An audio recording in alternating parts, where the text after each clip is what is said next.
झारखंड विधानसभा चुनाव 2024 की घोषणा, आदर्श आचार संहिता लागू। 13 और 20 नवंबर को मतदान, 23 नवंबर को मतगणना। झारखंड में विधानसभा चुनाव की प्रक्रिया की शुरुआत हो चुकी है। मुख्य निर्वाचन पदाधिकारी सीईओ रवि कुमार ने मंगलवार को प्रेस वार्ता के दौरान चुनाव की घोषणा की। इसके साथ ही 15 अक्टूबर 2024 की शाम से पूरे राज्य में आदर्श चुनाव आचार संहिता लागू कर दी गई।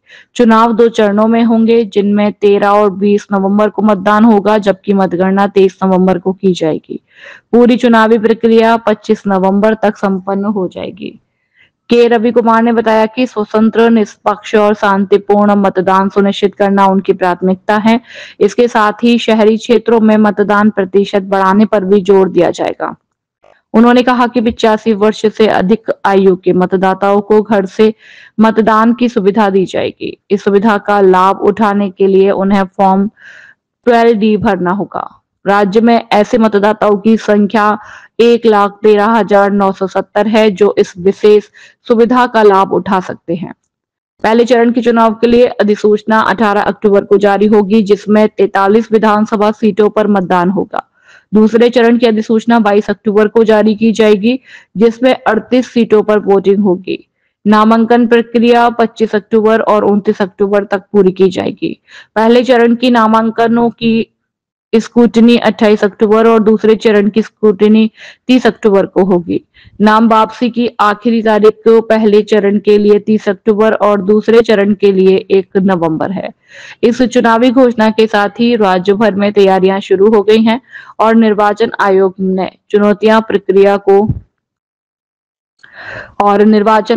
चुनाव प्रक्रिया को सुचारू और निष्पक्ष ढंग से संचालित करने का आश्वासन दिया है। Manjay Kumar, bureau chief, Jharkhand.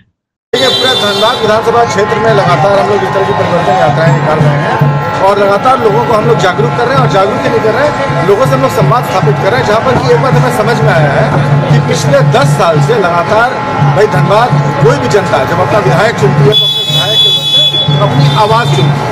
पिछले 10 साल में धनबाद के जनप्रतिनिधि ने धनबाद के आवाज़ का गला घोटने का घनघोर पाप किया।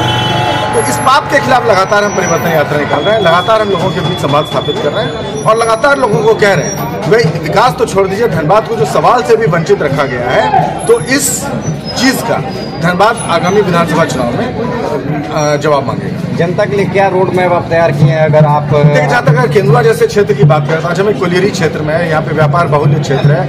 पिछले 10 साल में व्यापार की क्या स्थिति हो गई है और कोलियरी में रोजगार का क्या स्थिति है, किसी से छुपा हुआ नहीं है।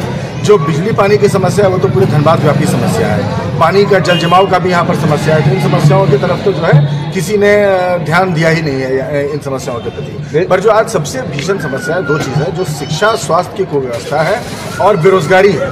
बेरोजगारी के कारण पलायन की समस्या जो एक भीषण रूप लेते जा रही है। तो इन समस्याओं के खिलाफ लगातार हम लोग मैदान में हैं और इन समस्याओं का हम जो है कोई जुमला लेकर नहीं आए लोगों के बीच हम एक बड़ा ही टारगेटेड रोड मैप, एक एक्शन प्लान लेकर हम लोगों के बीच आए हैं। लोगों को हम लगातार अपना एक एक्शन प्लान दे रहे हैं। ये हमारा प्लान है बेरोजगारी रोकने का, ये हमारा प्लान है पलायन रोकने का, ये हमारा प्लान है बेहतर स्वास्थ्य और शिक्षा व्यवस्था कायम करने का। चलिए।